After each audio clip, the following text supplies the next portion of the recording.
O que aconteceria se eu te dissesse que a alta recorde da Bolsa Americana, do ouro, de diversos ativos, não é um sinal de força, mas um sintoma de uma crise escondida?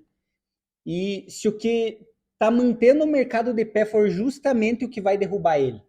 Nos últimos anos, todos os sinais eles apontam para um colapso inevitável, mas ainda assim ele não veio.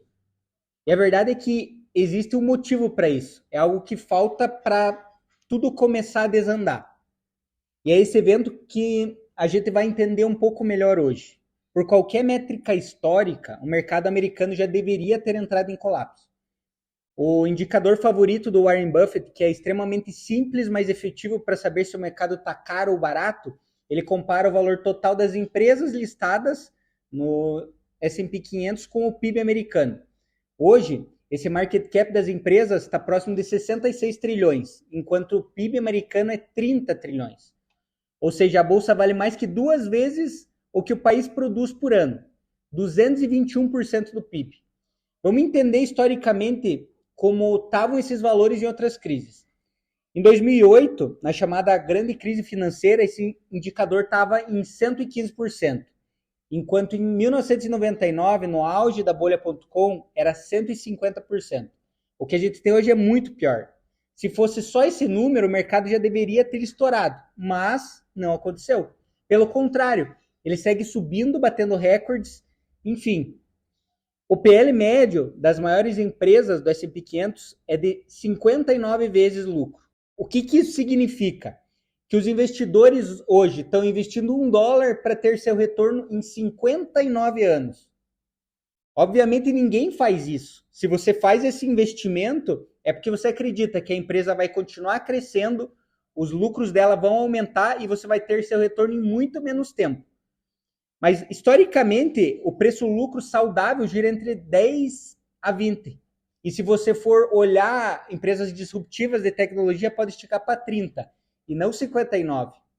Mas por que o mundo continua comprando? Por que essa euforia parece não acabar nunca? Na minha visão, existem algumas respostas para isso. E a gente vai falar aqui sobre elas.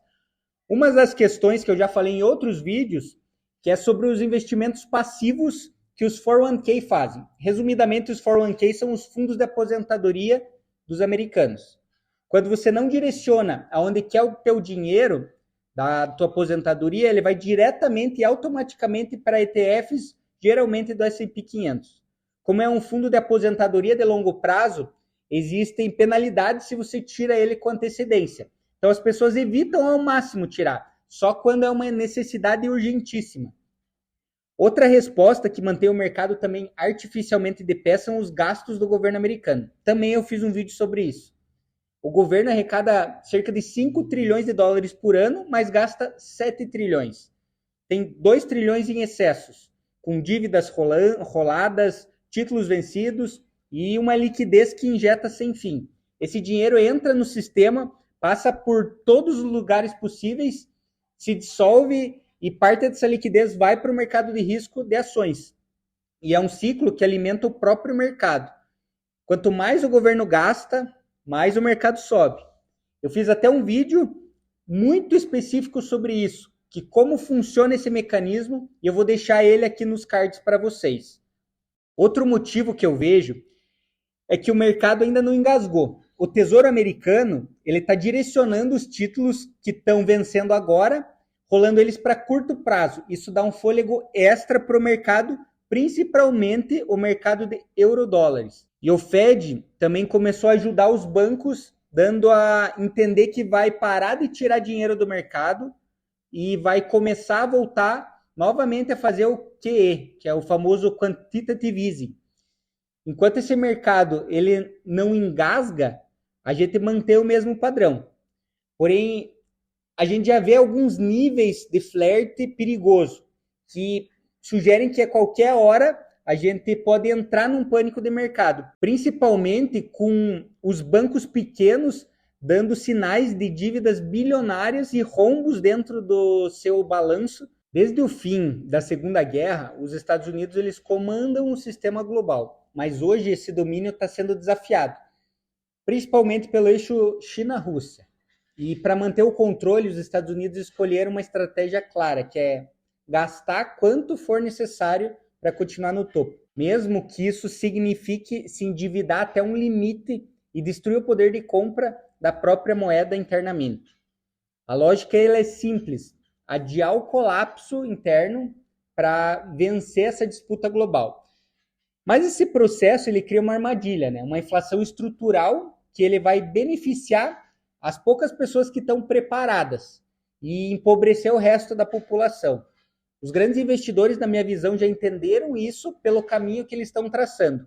Eles não estão apostando em produtividade, inovação, crescimento real. Eles estão fazendo uma aposta na desvalorização controlada do dólar, não em relação a outras moedas, mas em relação a ativos.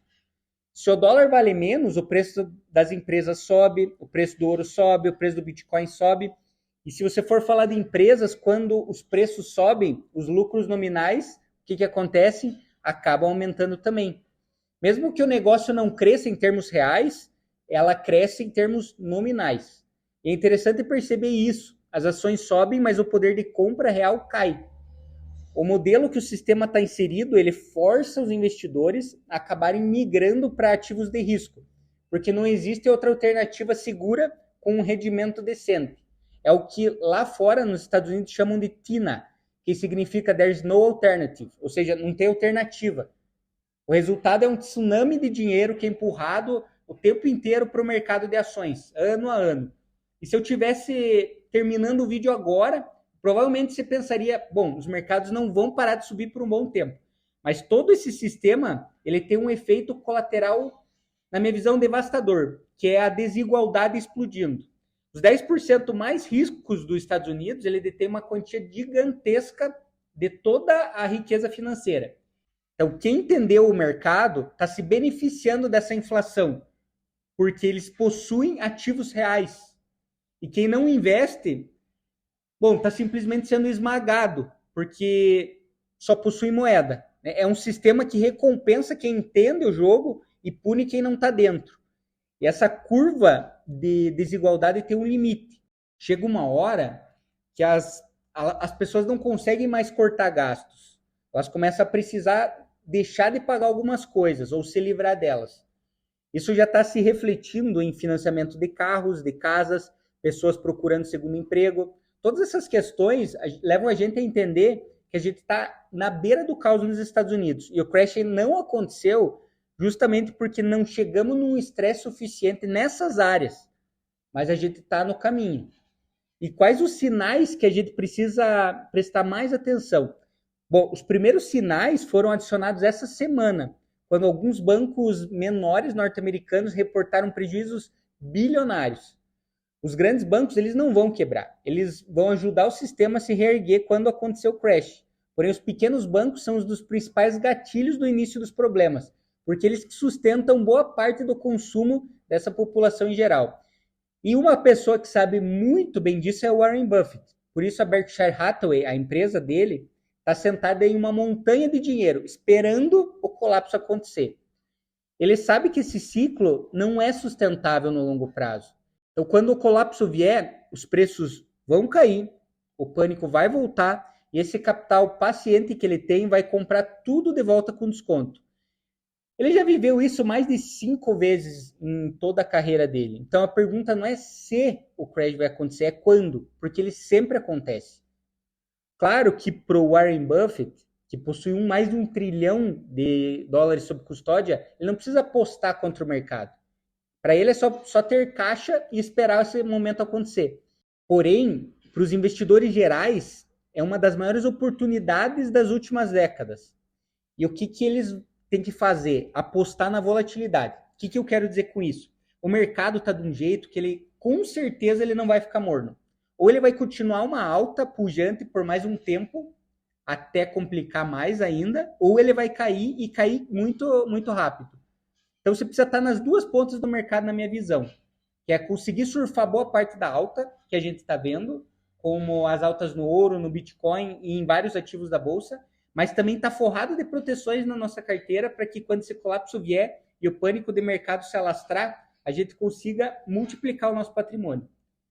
o sistema atualmente ele está sustentado artificialmente e a única forma de escapar dele é estar preparado para qualquer um dos cenários que ele vai acontecer, porque a gente nunca sabe a hora exata que o crash vai acontecer. Mais de 90% dos investidores que chegam até mim têm carteiras que provavelmente iam perder 40, 50% do seu valor quando o crash vier. Então pense assim, você juntou 400 mil tua vida inteira, você preparando para se aposentar e em alguns meses você olha a tua carteira e você está com 200 mil.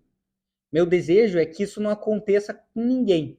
E para isso, caso você queira a minha ajuda para conseguir proteger seus investimentos, eu vou deixar um link aqui embaixo para você clicar para falar diretamente comigo ou com a minha equipe.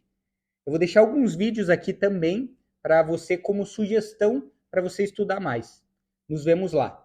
Um abraço.